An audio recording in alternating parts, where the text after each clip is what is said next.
और अहम अपडेट शामिल करें, आपको बताएं कि इस मुतालिक FBI ने इस वक्त आपको अहम खबर शामिल करें, आपको बताएं FBI ने रवा माली साल के पहले माह का हदफ टैक्स हासिल कर लिया। इस मुतालिक मजीद क्या तफसीलात हैं, आपको ये बताएं कि जुलाई में इनकम टैक्स की मद में 300 अरब रुपए से ज़्यादा टैक्स जमा किया गया है। साथ साथ FBI ने रवा माली साल के लिए पहले माह का हदफ टैक्स हासिल कर लिया है और साथ साथ जुलाई में सेल टैक्स की मद में 307 अरब 90 करोड़ रुपए की महसूलात जमा की गई है। साथ साथ ये भी बताते चलें कि FBI ने रवा माली साल के लिए पहले माह का टैक्स हदफ हासिल कर लिया। इस मुतालिक फेडरल एक्साइज ड्यूटी की मद में 37.4 अरब रुपए जमा किए गए हैं, जबकि इस मुतालिक आपको बताएं कि FBI ने रवा माली साल के पहले माह का टैक्स हदफ हासिल कर लिया है। FBI ने जुलाई 2024 में 656 अरब रुपए टैक्स जमा कराए। ज़रा के मुताबिक जुलाई में इनकम टैक्स की मद में 300 अरब रुपए से ज़्यादा टैक्स जमा किया गया, जबकि जुलाई में सेल टैक्स की मद में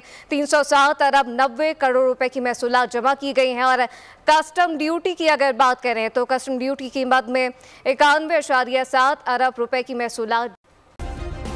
सब्सक्राइब करें और बेल दबाएं ताकि कोई खबर रह न जाए।